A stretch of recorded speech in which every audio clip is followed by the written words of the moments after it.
researching and learning about the extraordinary history of Harlem Prep and getting to befriend and to know folks like Dr. Adier and Sandy Campbell and many others here who went to the school or are taught at the school. And yeah, so I have a book coming out with Rutgers University Press that will explore the history of this school. And again, I just feel so grateful to have learned about this extraordinary story, and hopefully I can help share the story more so that we can learn from it today. But no, Dr. Adier is far more qualified than me. He was there when it all started. And we're grateful to him to be able to hear his stories, his experiences, so we can all hope for a better world today. So thanks so much. And hopefully I can share my book one day, but looking forward to hear from your experiences for this evening, at least. Thank you, Barry. I also like to recognize another person who's here who most likely could do a better job than I'm doing, and is George Sandy Campbell. In his younger days, he still is a very handsome faculty member of Harlem Prep. Originally, he wanted to become a priest. Thanks God, he gave up that orientation, and he became a teacher. And he was most loved by students and whoever met him. And he and I think maybe another person that I know about is the last survivor of the old faculties of Harlem Prep. Sandy, would you like to say a few words before we make a presentation? Oh, I'd love to. Hi, friends. I'm keeping myself muted because I have a dog that likes to squeak toys and bark. So I don't want to disturb everyone, but Hussein is doing a wonderful job with his presentations, and I worked along with Barry for a while in putting together his book, and he's done an incredible job. I'm so happy to have shared that experience with him.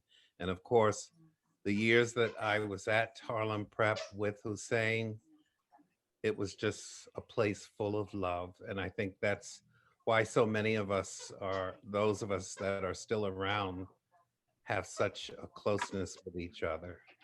So thank you, Hussein. Actually, there is a site that I think Sandy helped to organize. It's called Harlem Prep something reunion Facebook page. Yeah. And it is amazing that now and then I see some posting and some remark by some of our former students, and that they were in school maybe in 1970s, and 4 years later, they remember their days at Harlem Prep so fondly, and the affection that they had for their friends and for their colleague and for their former students and for me, for Sandy, for Ed Carpenter, Ann, and others is really, it gives us a hope and strengthen our devotion to Harlem Prep. And the job that Barry is doing to finally really do some scholarly work and put this book together is really admirable. That's so this is, I see a whole bunch of my old friends who are here. At any time, Ann, you ready, we can start. Let's see. Oh, thank you so much for coming to talk. Really excited. Maybe if someone would like to share, maybe one person would share a prayer before we start. That'd be wonderful. Any, I could share a video. Let's see. I can say the prayer, Anna. Okay, great. Thanks. I won't be able to stay for the whole talk because I have another devotional at 9. Glory be to thee, O God, for thy manifestation of love to mankind. For thou who art our light, life and light, guide thy servants in thy way, and make us rich in thee and free from all save thee. O God, teach us thy oneness, and give us a realization of thy unity, that we may see no one save thee. Thou art the merciful and the giver of bounty. O God, create in the hearts of thy beloved the fire of thy love, that it may consume the thought of everything save thee. Reveal to us, O God, thine exalted eternity, that thou hast ever been and wilt ever be, and that there's no God save thee. Verily, in thee will we find comfort and strength. I think it's already started. Yep. Thank you. And yes, anytime you'd like to start. I think you had an excellent introduction from.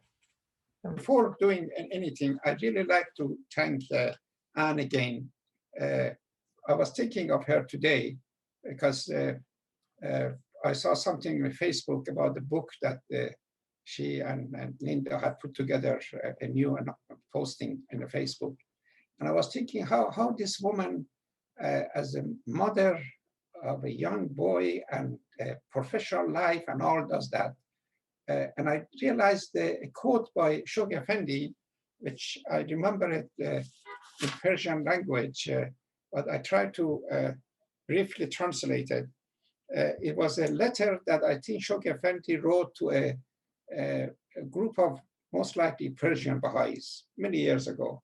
And they were not doing what they were supposed to.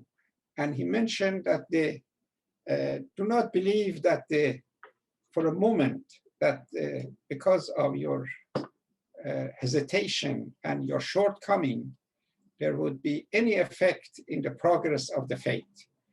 Soon there would appear a new breed of man and woman who would enter the field of service and finish the game, something like this. So when I see women like Anne, I really think of that is a new breed of man and woman who are doing all this at the midst of their professional life and motherhood and all that. They are doing so many services for the faith. Thank you, Anne, again. To start with, I would like to mention a little bit about my own background for those who haven't listened to me before. Originally, I came from a very small village in a southern part of Iran called Niriz.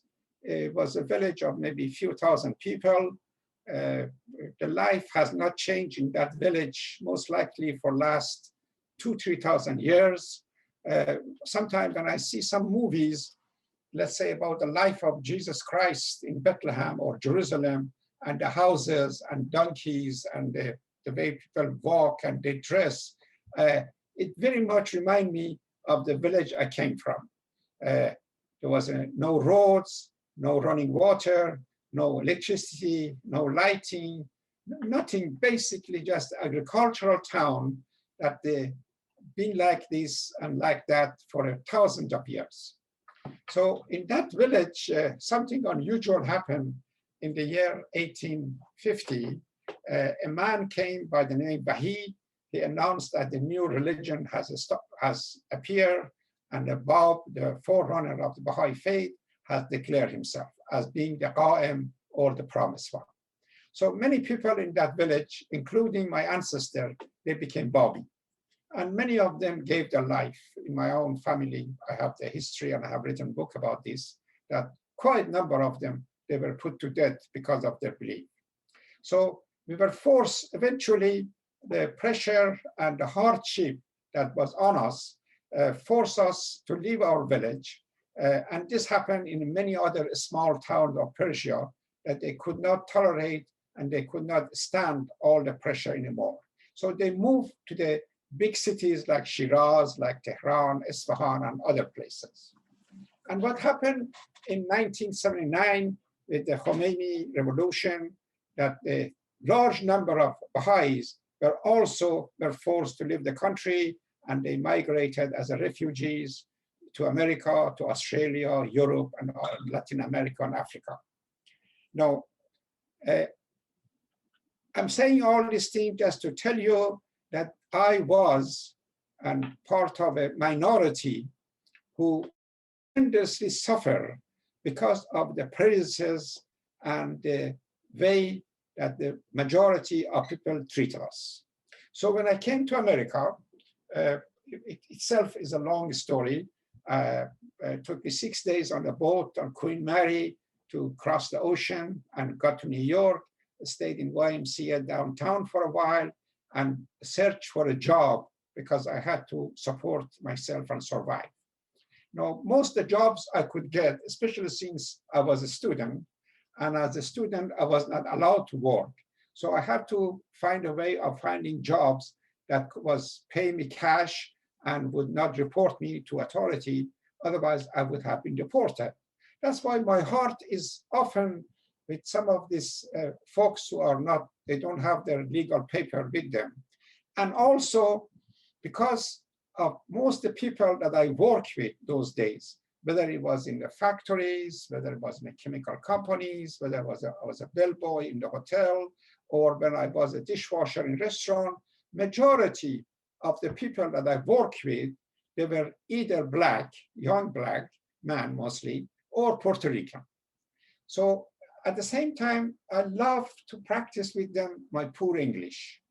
And what happened is that out of this attempt to have a conversation with them to improve my English, I listened to lots of their stories, talking about themselves, talking about their plight, talking about how much they're suffering, and often talk about what they happened to their ancestor when they brought to America as a slave, and how the life was for the poor Black people in the South, especially in 18th, 19th, and early 20th centuries.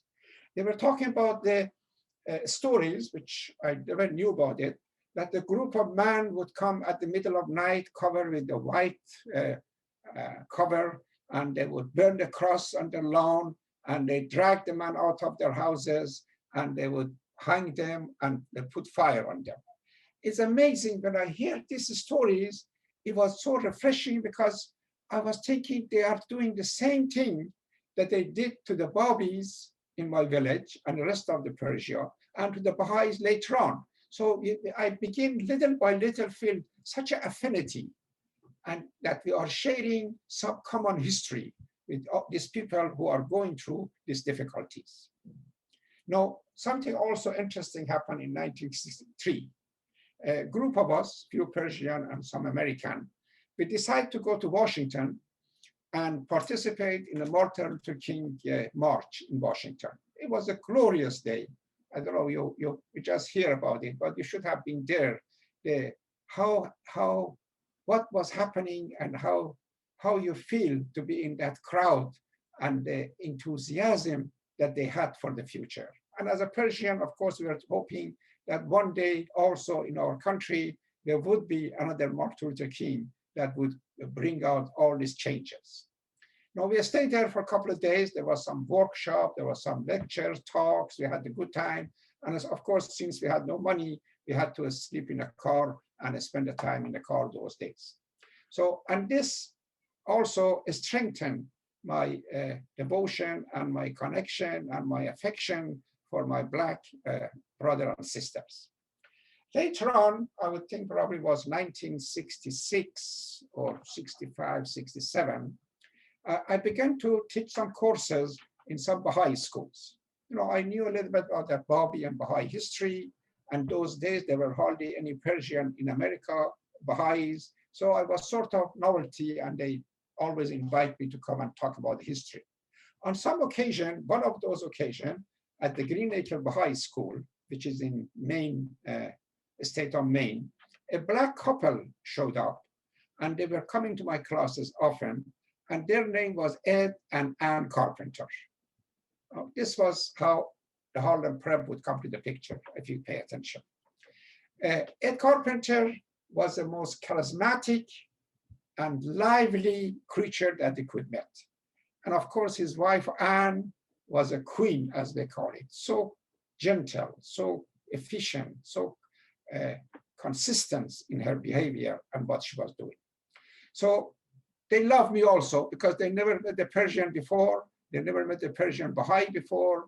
They loved the Babi history. So we often talk during the lunch and dinner. In the course of conversation, they begin to mention that they have been approached by a number of people, including National Urban League, Whitney Young, by Manhattanville College, Sister McCormick, by and a couple of other entities, and to form to help to establish school.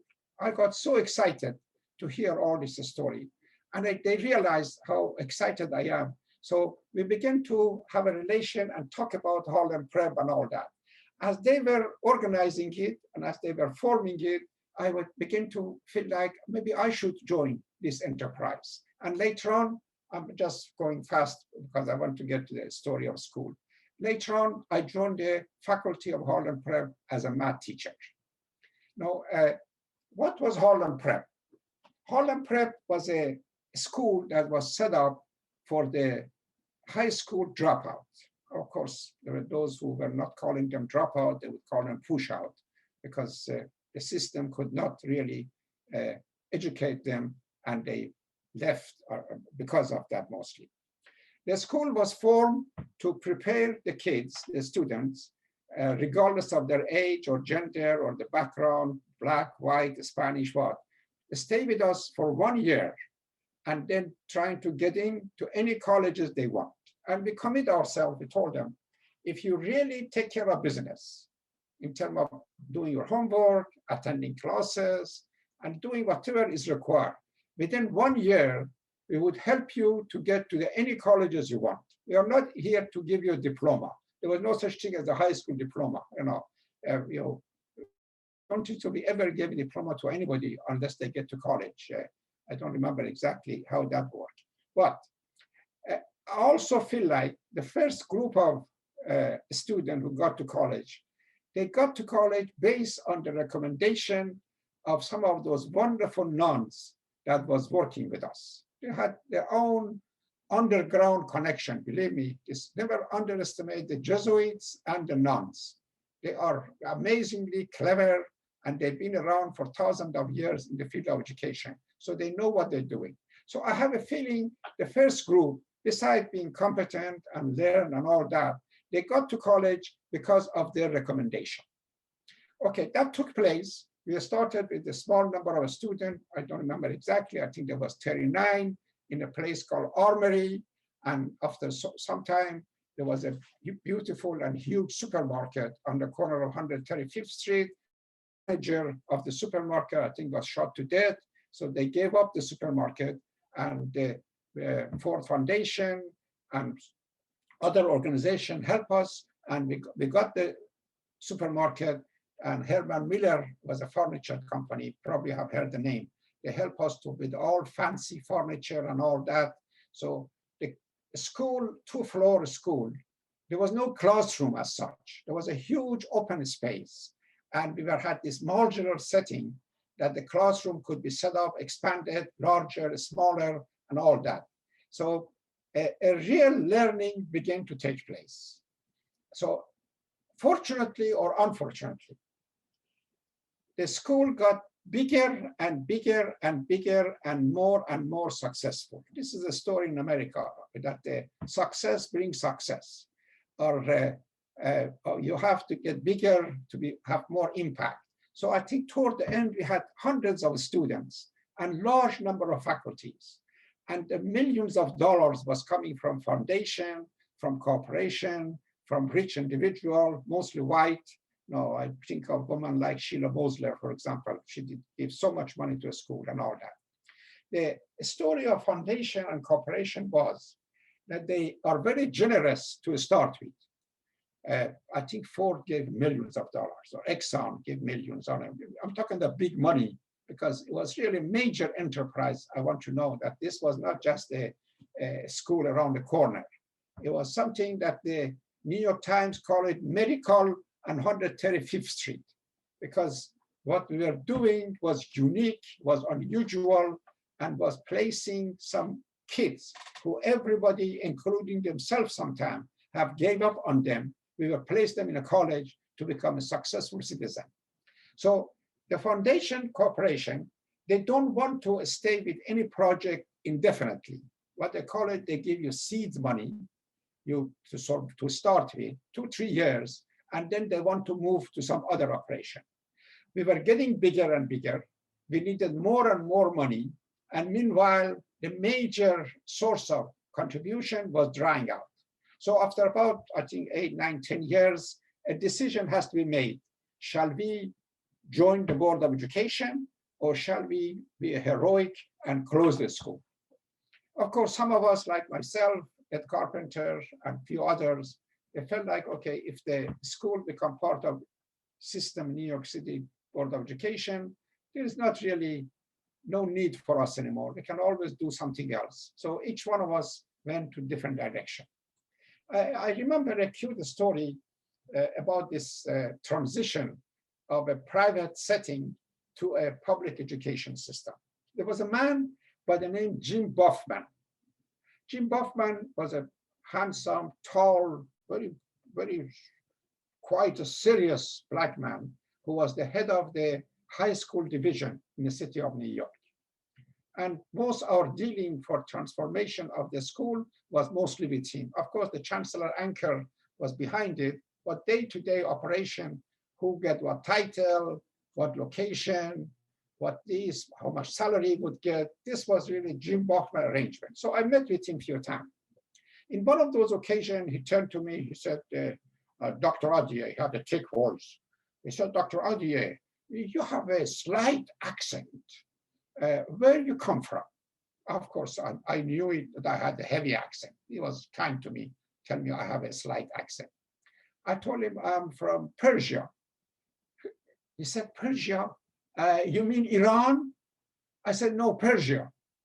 And he said, he was wondering. I said, you know, Mr. Buffman, Dr. Buffman, I'd rather say Persia, because when you say Persia, you think of glorious past of the country, you think of Persian rug, you think of Persian cat, you think of Omar Khayyam, Rubaiyat. But when you say Iran, you think of a bunch of fanatics, mullahs, and others. So I'd rather be a Persian than Iranian. Just try to impress him. So he said, you know, during the war, when I was at Sorbonne, he went to university there, I had a roommate who was from Persia. I said, that's wonderful. And he said, this man had the black book in the summertime or during the holiday. We would travel around Europe, and every city we go, he looked like he knew somebody. He goes to his black book. We found the address. We go by person's house and we knock at the door. They open the door, and he said, my roommate and the host would exchange some secret code.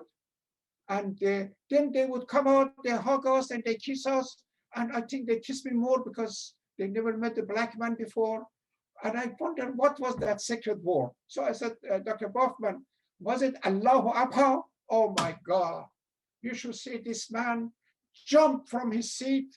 He said, Dr. Adier, I've been looking for this code for last 50 years. What is it? I said, well, he was a Baha'i. And this is the exchange of greeting between the Baha'is. That's how, you know, you are invited and you stay with them and all that. So this helps so much, believe me, in terms of transition of Harlem Prep. We got the better salary for the staff. The transition was more smooth. God bless that Baha'i roommate of Mr. Jim Buffman. Oh, I'm talking about so many things. I don't know, I lost the track. Remember, this student who were coming to Harlem Prep, they also remember two things I like to say. First, I remember we are talking about 1960s.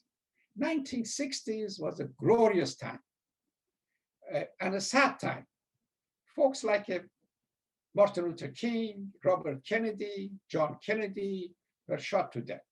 Vietnam War was going on, and there was all kind of anti-Vietnam War activity going on. Civil rights movement was going on. Drive for women's and man equality was going on. College campuses were unrest all over the place. So we were living at the time that the air was full of excitement, black and white. I want to note that one thing in those days, especially black Jews, they were the most ardent supporters of civil rights and Harlem Prep. And the kind of money that they pour in was really a blessing from them. And then, of course, the student that we were taking and we were trying to help them, they were coming from background that there were all kind of odds against them. Their housing was inferior. They had no health insurance. Poverty was all over the place. There was no family structure and support around them. What else I can say? There was alienation all over. The justice system was not working for them. Employment was not available, decent job. So these were the background of some of these students. It's really admirable that out of this background and out of this miserable situation, some of these bright kids would come. And again, remember, it was 1960s. And those kids, they had this gut feeling that they have to negotiate their survival. And many of them did. And I'm very proud of them. And of course, speaking of faculty and how much they help people like Sandy and others, we had about 10, 15 Baha'i teachers at there. We had about, I think, 40, 50 faculty members. 50% were women and 50% were men. This was the administrator of a school was good people like Henry Prude, I can think of, McFarland, Ed Carpenter, myself, Ann, and others. And there are some great educators who were helping and supporting us. People like Dwight Allen, who was a dean of law school, not the law school, dean of School of Education in Massachusetts. He was often would come and visit and help us with the program. Some great musicians like Dizzy Gillespie, like Ozzie Davis Jr., like Pete Seeger, like Bill Cosby. These were the people who give fundraising and contribute their talent to survive and help the school. I remember one night, Ed and I don't know whether Ann Carpenter was there or not. We went to a house, to an apartment in the Upper East Side of Manhattan. I think it was the Sheila Mosler apartment. Sheila Mosler was a beautiful white woman. Her father owned this major railroad in the country. I don't know, I think the one that goes to North New Haven and all those places. Her husband, Mr. John Mosler, owned all this safe in the bank, not the little room, the big safe called Mosler safe. So the millionaire, if they were living this day, but millionaire those days. So anyway, in their apartment, they had this fundraising and there were a bunch of rich people there. And Ed Carpenter gave a marvelous talk about the school, about the student, about what they stand for. And then at the end, somebody in the audience said, Mr. Carpenter, who is your educational guru? You know, everybody has somebody kind of educational leader or figure that they follow their footsteps. And Ed Carpenter answered, Baha'u'llah, Baha'u'llah. And they were so shocked, you know, who is this Baha'u'llah? The great educators that Harlem Prep is practicing his philosophy. Of course, I knew it, and then of course he answered some more questions and explained who is Baha'u'llah and all that. How long have I been talking? How long? More than 30 minutes. More than 30 minutes? Yeah. God, time goes fast. Oh, I tell you one of the story, then we got to show some pictures. I'm sitting in my office, and my math teacher, you know, by then I was assistant headmaster, I was a kind of a administrator of schools. This guy came, one of the teachers came, I think was our math teacher, his name I think was Art, a nice, sweet teacher. And he said, Doc, there's a guy upstairs, my office was in basement. There's a guy upstairs with a gun in his hand, and he's going back and forth. I said, Jesus Christ, what shall I do now? So I have to get involved. I get paid for this. So I left my office. I went to the main floor and I saw the guy, young man walking and having a little handgun on his hand. So I approached him. I got to do something. So I said, can I help you? And he was a little vulgar. He said, who F are you? And I told him, well, I'm a school director, assistant director. I said, you know, he of course was more insulting. So I said, what do you want? He said, I'm looking for some kid. I don't know, he mentioned his name. I said, what do you want from him? He said, I want to kill him. He said, what?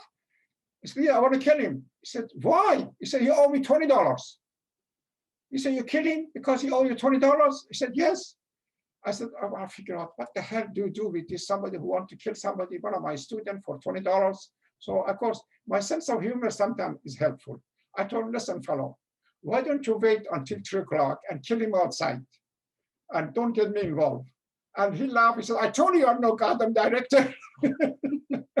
So we laughed. So I think I gave him $20 and he decided not to kill the poor student and he left. And I think he became our student later. I have a lot to tell you, but I just want to share with you that they were really wonderful people who helped us. We had a wonderful group of teachers, students, the philosophy was there, the basic Baha'i principle was there, love, affection, open door policy, believing that there should be no racial prejudices, equality of.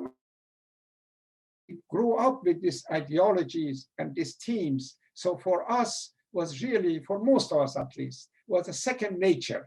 We didn't have to learn anything. We brought up with these ideologies and faith in humanity. Okay, I'm going to stop here and ask either Tatiana or Ann show some pictures, and I would share some more, and then maybe we can answer. Oh, this is my favorite picture of the March of 1963, and with Martin Luther King. I'm sure you have seen this picture before. This is the typical classroom, and I have a feeling that is Sandy around there someplace?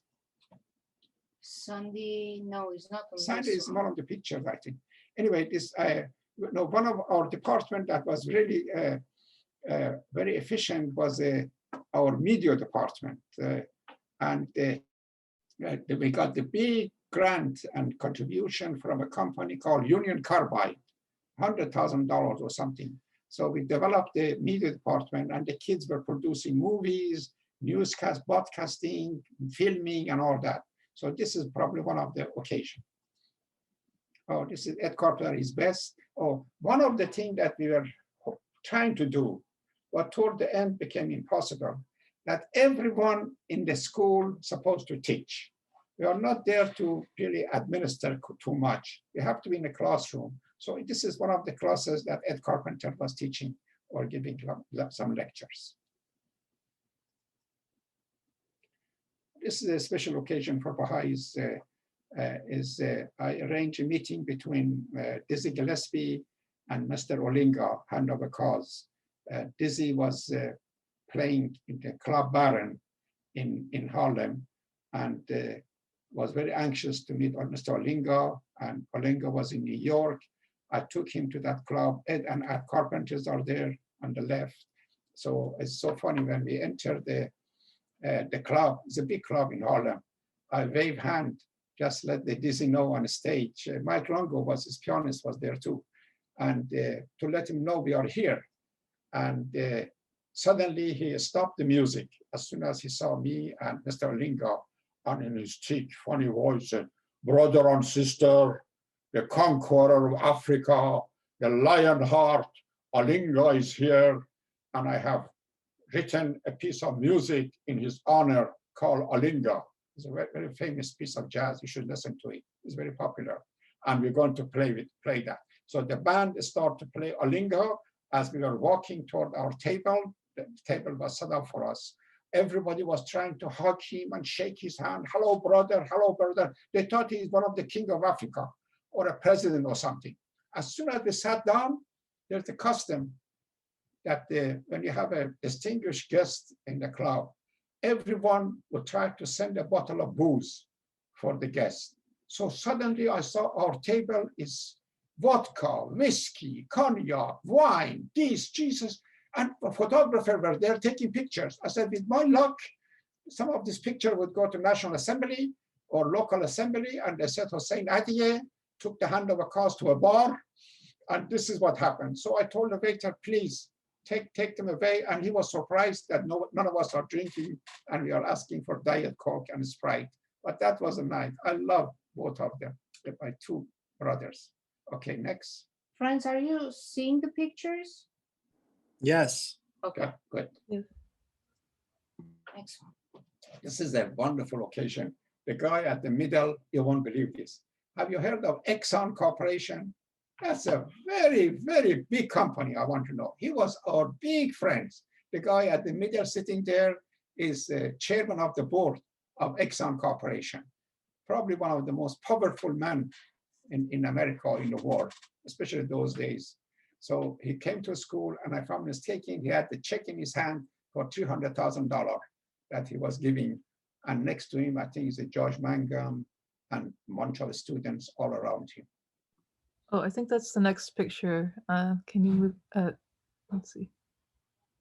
Oh, Tatiana. You see this? Sorry? I think it might be the next picture.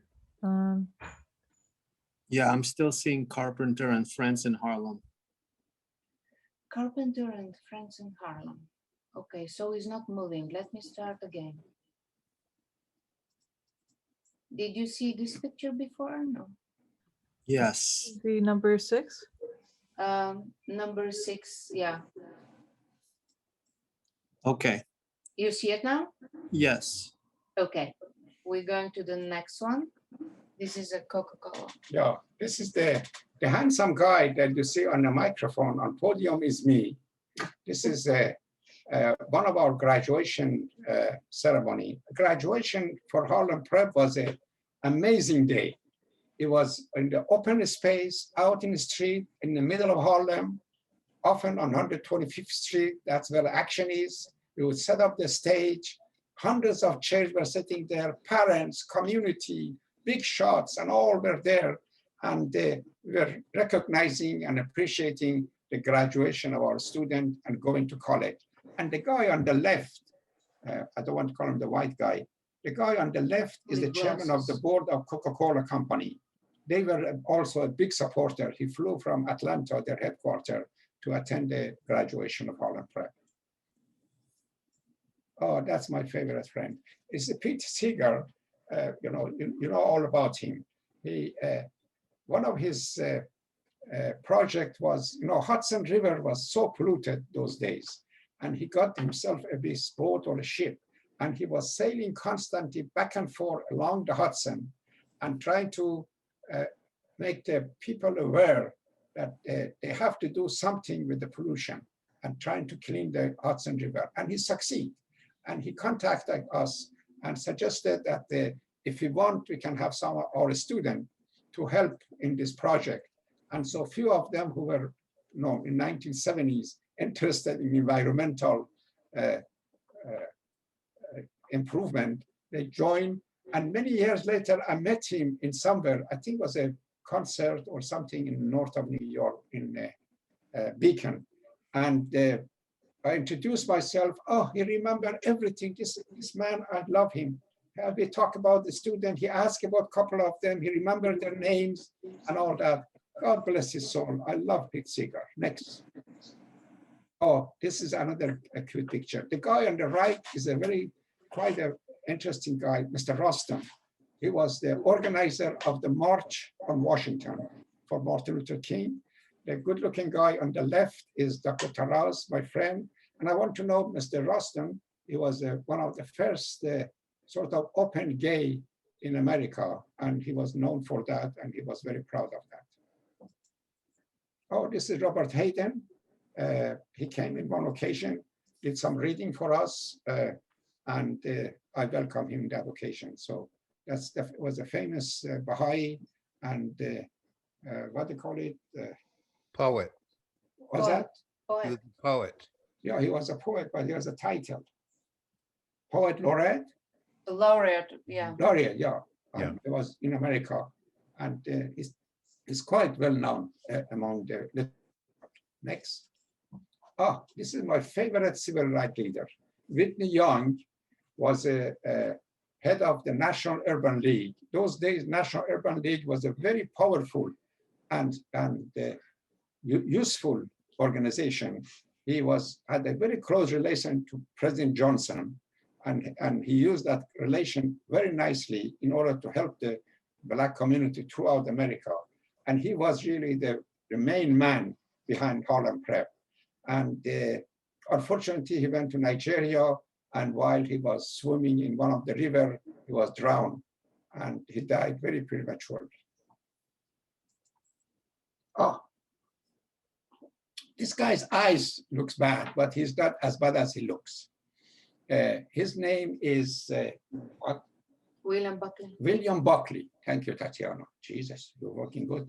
William Buckley was a very bright and accomplished conservative figure in America. He wrote a book in his younger days because he was at Yale School. He called, the name of the book was God is Dead at Yale. That made him very famous because his notion was that the most American colleges, universities, they are very liberal, they are agnostic or atheist, they forget about Christianity, and he was anxious, a traditional conservative figure of America. And he had a program on TV, some of you may remember, called Fireline. And that was a quite, so anyway, he came to school.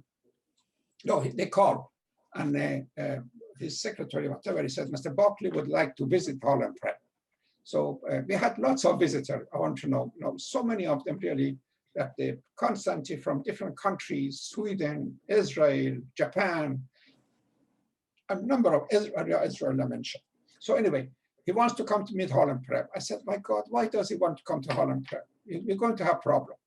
So he came, and then in the course when I was walking and talking with him, he said, Hossein, can I meet with some of the students? Can I talk with them? We had this system that sometimes we could easily move all the petition and all the chairs and set up the main hall as an auditorium, and we had the speaker or some person could make a presentation. So we set it up for him. We set it up for him, and he gave a very conservative, traditional conservative, as I said, not the modern Trump type, but old-fashioned conservatives. So he gave a nice, very good talk. And of course, among the audience were some character like Dr. Ben Jacobin, Dr. Ben. Oh my God, Dr. Ben believed that everything has started from Africa. Everything, philosophy, religion, ethics, logic. Well, it had some reason for that. He was exaggerating sometimes, but there's a truth in that. And then he gave a talk, and then there was a back and forth between him and the student and the faculty and all that, even all right. So after that, he came to my office downstairs. I had a little office downstairs. And he said, I'd like to make a contribution to Harlem Prep. I said, wonderful, thank you very much, Mr. Buckley. And I figured out he's going to write a check for 1,000 or 2,000 or something. If I'm not mistaken, I think he wrote the check for $50,000. It really shocked me, but it shows that, he was really impressed with Harlem Prep and what we were doing. Next.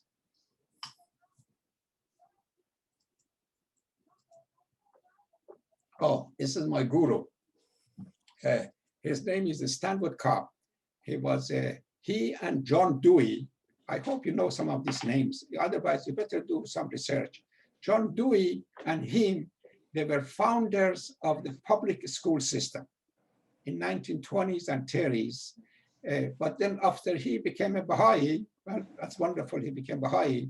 But then he went for pioneering and visited Abdul Baha in Turkey, other places. So John Dewey got all the credit for establishing American public school system. But then lots of educators and those who have studied the history of education in this country, they knew this man's contribution. So I made an arrangement for him to give a public talk and invited lots of our friends, friend of Harlem Prep, my own friend, hundreds of people. They came to this gathering, and he was supposed to talk about the Baha'i faith and education. Now, I made a mistake as far as he's concerned. Show the next picture, I tell you. I invited this group of young ladies from Harlem Prep who had their own dancing group to come and dance in that occasion, right before he made his presentation. This old man got so upset, and he called, I cannot talk about Baha'u'llah after all this naked woman show so much skin, he called it. I said, Dr. Stanwood, these are dancers, they are kids, it's mostly African, spiritual things. He said, there's nothing spiritual about what they're doing. I cannot talk about Baha'u'llah. And he wanted to leave the meeting. Meanwhile, the president of the Teachers College was sitting in the front row. Columbia University Teachers College. And he's walking out. So I said, Dr. Cobb, talk about anything, but please give a talk. It's embarrassing if you leave. He said, okay, I'll talk about Marxism. So, okay, talk about Marxism. So he gave a very nice talk about Marxism and Baha'i faith. And his notion was one of these two movements is the future of humanity, either Marxism or Baha'i faith. And he proved more or less that Baha'i faith is the alternative. And I think after 40, 50 years, we realize how this whole Marxism and communism fall apart. Thank you, Dr. Stanwood Cobb. Oh, this, my good friend, Robert Wilkin was one of my our teacher at Harlem Prep. You notice on the wall, there was a, say, Mojo Lego, Unity and Brotherhood. This was really the logo of the school. This, as soon as you enter the school, you see on the wall. This was really what the school stands for, unity and brotherhood. And we try to practice it as much as we can. To my favorite lady, Dr. Ann Carpenter and Dr. Velma Ellis. This is a happy occasion. I think we had a concert in the school, and it's me and Ed Carpenter. He was so good looking. But this is one of the nuns that was contributing to school, were teaching. They were really the backbone of Harlem Prep. I have such a fond memory of them. And they were very liberal. I think this particular nun, I heard later on, gave up to be a nun and moved to San Francisco and got married and has a couple of children. I guess she saw the light. Oh, and this was the happy occasion of graduation. Parents, students, faculty, everybody dressed so beautifully and enjoyed the day. Chancellor Anker, the head of educational system in New York, and Dr. Carpenter. Again, chairman of the board of Exxon, and Ed Carpenter, and somebody else, I don't remember his name. This my good friend, member of House of Justice, what's his name? Amos Gibson. Mr. Amos Gibson, that's right, and his family. He was such a sweetheart. I remember we had the faculty member by the name Al Berkeley. Al Berkeley was a sweetheart. I think probably Sandy remember him. Al Berkeley was a school photographer. And we have bought from the contribution, I think from a Union Carbide, we bought a whole bunch of cameras and things like this for him. And he would leave it all over the place. And I said, Al, it's not safe. Please put it away, lock it. I mean, you cannot just leave this expensive, fancy camera. He said, don't worry, Baha'u'llah will take care of it. I said, you're crazy, Baha'u'llah is too busy to take care of your camera. But no, he would leave it around. And it's, so that day when Mr. Gibson was in school, I complained and I told Mr. Gibson, please advise Al Berkeley to don't leave everything to Baha'u'llah. Lock up the camera. So he said, Al, there's the expression among the Arabs. He said, praise Allah, but tie up your camel. So this was, I never forget that day, the advice of Al Berkeley. I love that man. If you believe in transformation of human being, Al Berkeley was really example of that. Al Berkeley, I knew him before he became Baha'i. He was a crazy creature. They call him a stick-up Berkeley. You know, and he was known for that. The kind of thing he was doing in Harlem was, I don't want to repeat it, but somehow through Frank Sayers and others, he became Baha'i. And I can't believe it. He became an angel. I could not believe that a human being can change so quickly and so fast. Oh, I love Al Berkeley. God bless his soul. Go ahead.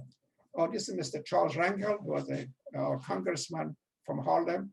And I think I'm giving him some kind of certificate of recognition and appreciation in one of our graduation ceremonies.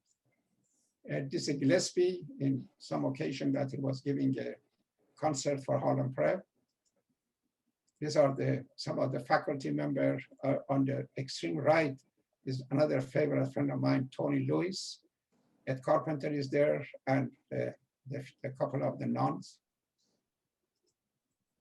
And this is a sort of a recollection of what was Harlem Prep all about, a story of some of the students. I think there's also a story of Sandy's there and all that. They put Hilary Chapman and myself, we put together.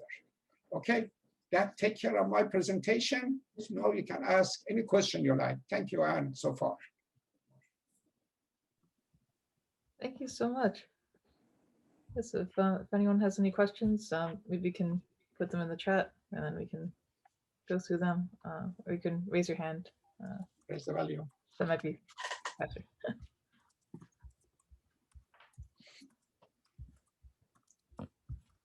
Is that Tahara? She woke up. She looks cute. Mhm. Okay, we have a question. No question? How old God were the bless you. how old were the students when they started the school? I'm sorry. How old were the students who started the school, when they started?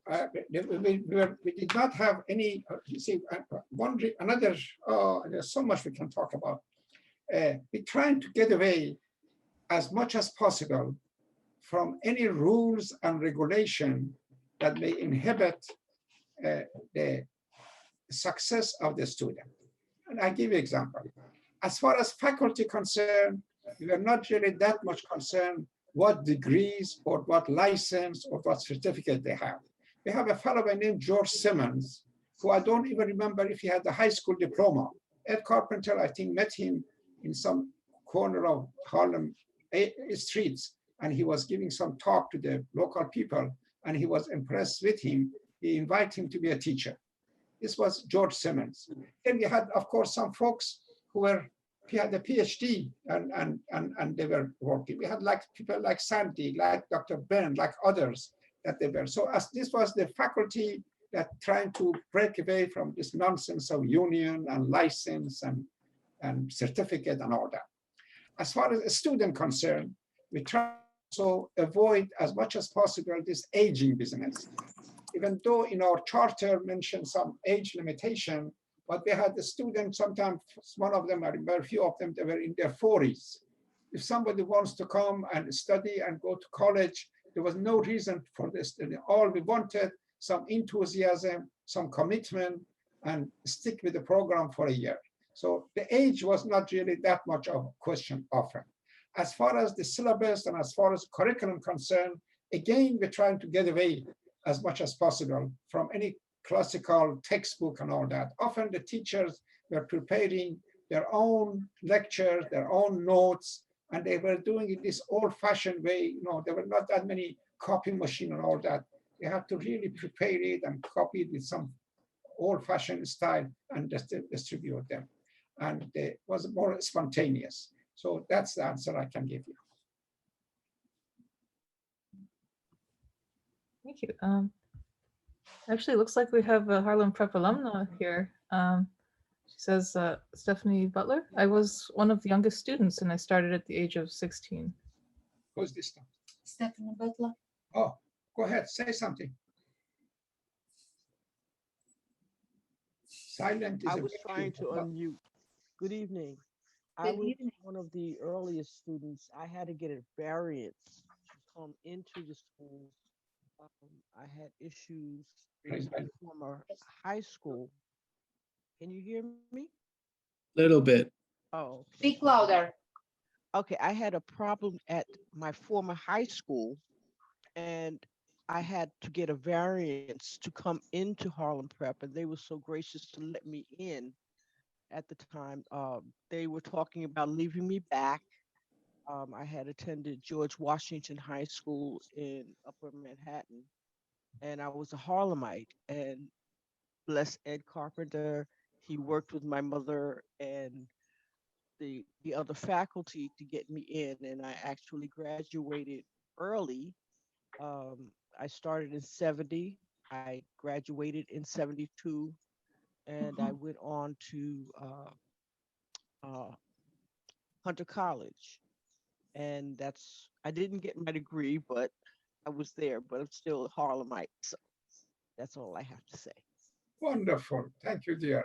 So I'm so glad you're here, dear. So glad. I tell you, I was flying back. I repeat this story a couple of times. I was flying back from Chicago to New York. I attended some convention, Baha'i convention. And when I fly on a plane, I always like to sit on the aisle.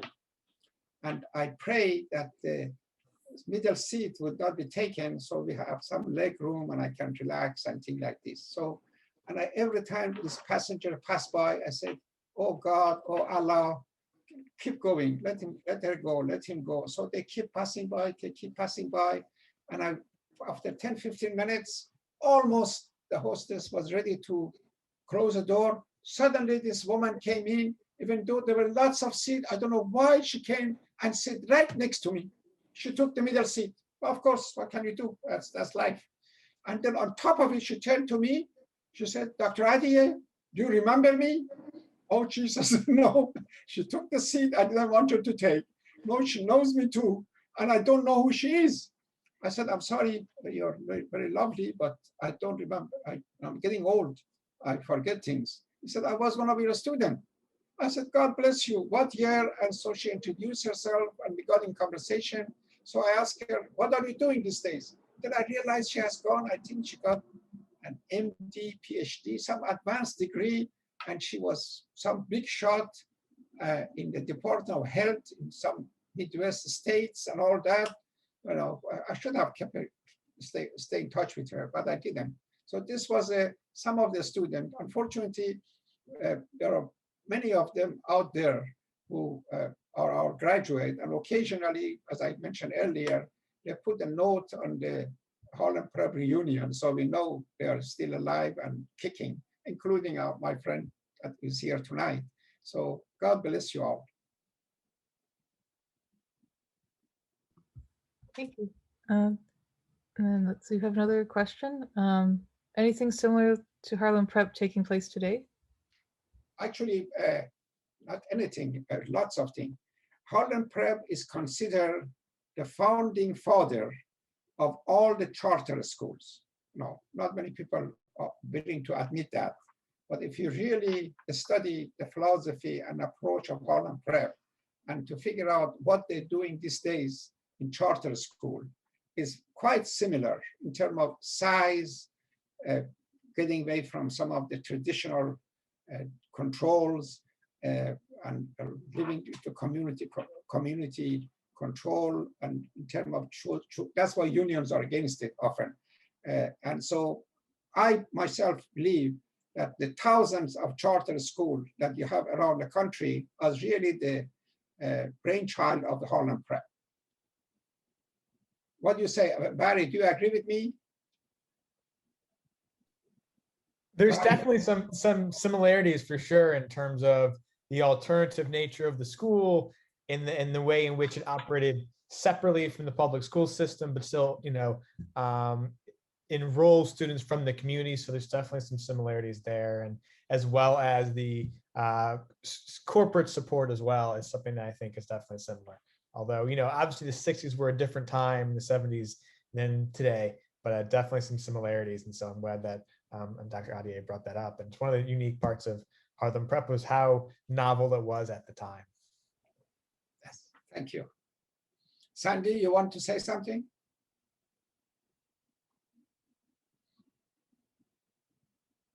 I think the concept of having smaller groups, meeting students at their needs, as opposed to teaching to one idea for everyone, was something that we did at Harlem Prep. Right now they're using the term differentiated instruction. So I'm not saying that we coined that, we didn't, but you know, it enabled students to come with what they had, and for teachers to really look at them more individually and try to work with them and help them grow. And that was a big thing that went on at Harlem Prep. Everyone had the opportunity to come with whatever they had, and there was someone there willing to work with them and help them grow. And, you know, they found an acceptance that they had not had anywhere else. Thank you, Sandy. And actually, Hussein, go ahead. I wanted to say that was my first teaching job there. Oh, I'm glad you opened your mouth. I had been, what? I'm glad to say something. You know. Okay, I'd been out of college for a year, and so there were mentors there, who were wonderful, and they taught me how to find out, how to help students learn what they could do instead of what they couldn't do. Right. And I discovered later that most grading systems point out what students have failed at doing. And what there's a wonderful woman there named Paniagua, who was, Lita, that was her Lita last name. Paniagua, yeah. What? Lita Paniagua. Lita Paniagua. Yeah. Yes. And she helped me set one assignment for the end of, that was due at the end of the semester. And we would just keep redoing that assignment. So my students usually read at about a 5th grade level. They would write things, they would just write it and then sprinkle periods in there like pepper, just, you know.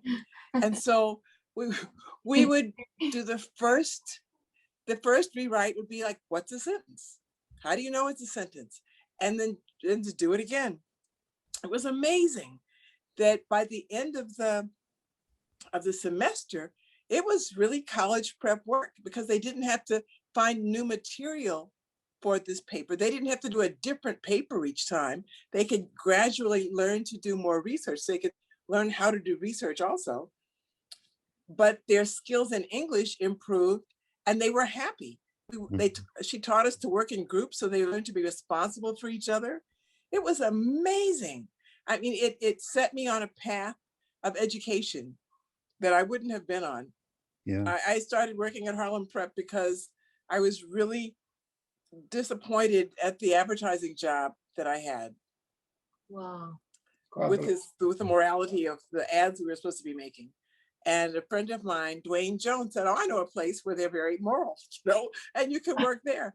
And, and I went to see Ed, and he said, he asked me, I think, one question about background is, what do you think the possibilities are for these students you pass by as you walk down to my office? I said, they can do anything. They're human. They have potential to do anything. And he said, you're hired. So I had no education background at all, but there was the wonderful mentors. It was one of the few jobs I've ever had in my life where I went to work singing. It was like going to a miracle station every day. And you could watch people grow. It was astonishing. And I'm so surprised that other schools don't teach that way, to have them just discover more things that they can do, discover that they can find a poet on the street and bring them to class and learn from them. And the other thing they did that I've never seen anyplace else was that since the walls between the classes were movable burlap screens, if the math class next to my English class was so exciting that my students stopped paying attention to me and started paying attention to the math, I wasn't supposed to be upset. I was supposed to move the screen. And then we all watched him turn algebra into miracles. He made algebra magic. It was amazing. So I watched him, the students watched him, because all education is related. And I watched him and thought, oh, I can turn verbs into magic. You know, I can do something like that too. It was wonderful. It was such a great place to be. You know, you could watch the students come in thinking, oh, I can't do anything. And by mid-semester or so, begin to think, oh, maybe I can do this. By the end of the semester, you couldn't stop them. You just couldn't. They were unstoppable people in a few months. So by the end of the year, or even some say 2 years, they were firecrackers. It was an amazing thing. And I really wish that there were more charter schools in general. I think still are not like Harlem Prep. I just want to add one thing. I think all of the people that came to teach within a few weeks learned to let all of the students know that we were there to learn as well. And they received that and they enjoyed that. And often we would explore topics where we were all learning together. You know, no one just, it was just wonderful, wonderful.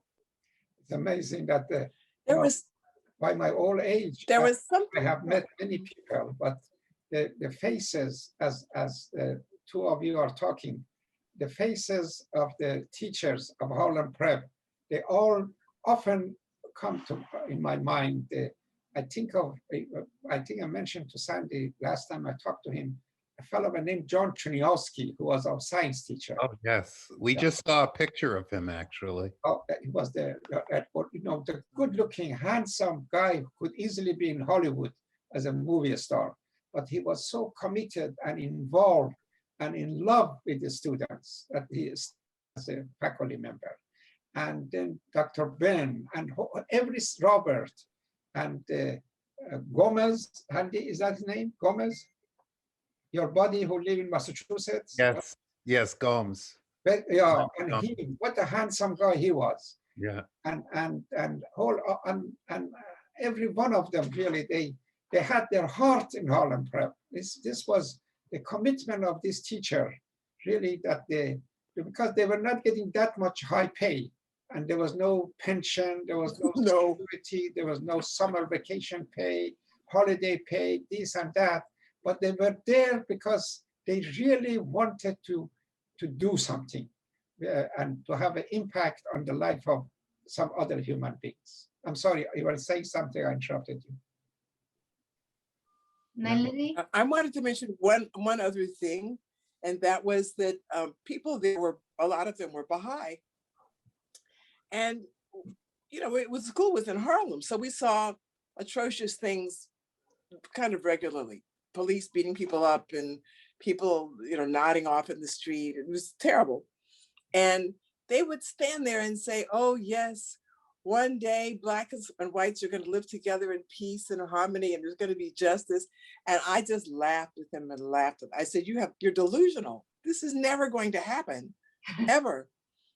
And so they never invited me to anything because I was so negative, but they would stand near my desk and talk about the equality of men and women and the idea that science and religion agreed. And I would ask them to please move because I was grading papers. They'd move over a foot and still talk about the principles of the faith. So my husband and I were seeking. He didn't acknowledge it, but he went with me every place I went. But I kept saying, but none of these things are as good as the Baha'i faith. This is not as logical. This is not as this. So after about 4 years, I gave in and declared. But it was all because of Harlem Prep. That's wonderful. They were the only Baha'is I had met. God bless you. God bless you. What a wonderful stories. Thank you, every one of you. It's like, you see the cute woman that you see the picture on the lower side with the red hair, that happened to be my wife. But I'm surprised she's so quiet. Maybe she went to sleep. I'm sure she did.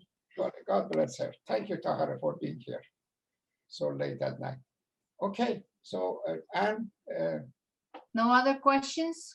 We have one. I think one more, if you don't mind answering one more. Dr. Adia, you mentioned Dr. Dwight Allen, Dean of Education at the University of Massachusetts.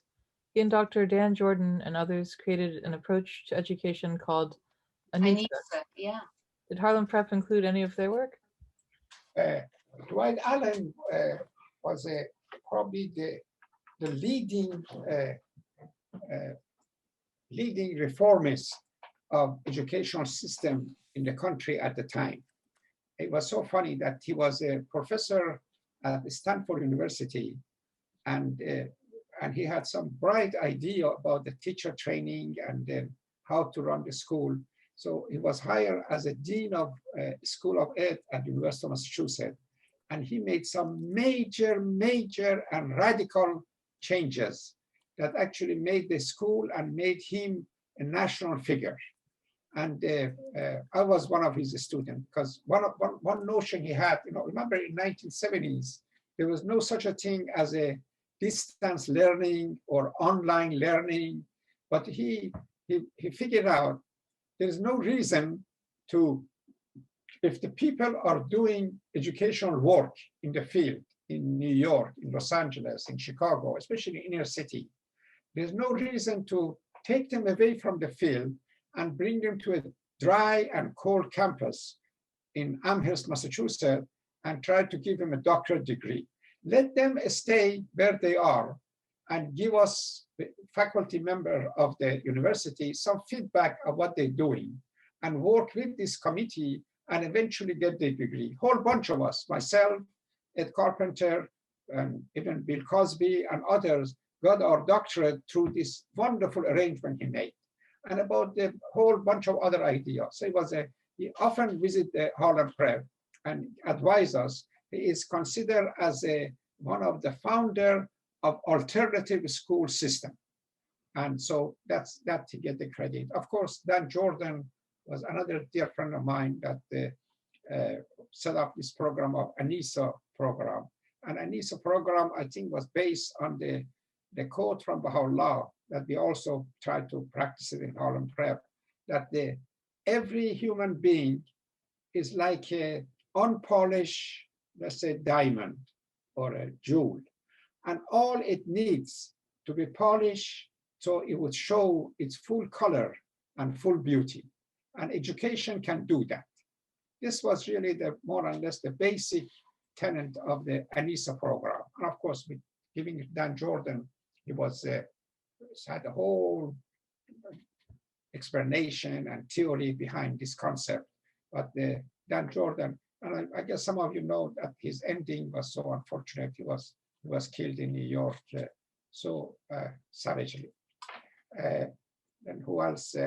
Kozel, Jonathan Kozel, I think some of you may have heard his name. He was a great reformer, also a writer in educational field. And he often visited Harlem Prep, and he often made a reference to Harlem Prep. Who else? A fellow by the name Silverman, I think. He wrote about Harlem Prep. And on, I can't remember all this. And some of these politicians, I remember they were, Governor Rockefeller declared one day Harlem Prep Day, and he issued a proclamation to say so. Senator Javed, very distinguished senator from the state of New York, came and visited our school. Who else was there? And many others I can say. Okay. Well, I think that will conclude our talk tonight. And we will see each other hopefully on another topic. Another topic, that's for sure. And thank you, Anne, again for doing this wonderful job. And thank you, Naledi, then thank you, Sandy, and Barry, and everyone else who participated. We're really happy you enlarge specifically my knowledge about Harlem Prep with your comments. Thank you. Thank you, Hussein. Thank you, Tatiana. Good night. So much, and Ann. I don't know you, but thank you so much. Likewise. Such a privilege and pleasure to help share this incredible story that we could all learn from today. Thank you. Thank you so much. Thank you. Very looking forward to read the book. Likewise, I'm looking forward to getting out there as soon as I can. The world needs to hear this beautiful story, so I'm working on it. So thank you. Great to see you. Hope to see you all in New York City or New Jersey very soon, whenever we safely can. Good night, everyone. Good night, my friend. Good night. Nice seeing you. Aloha. Thank you so much. Aloha.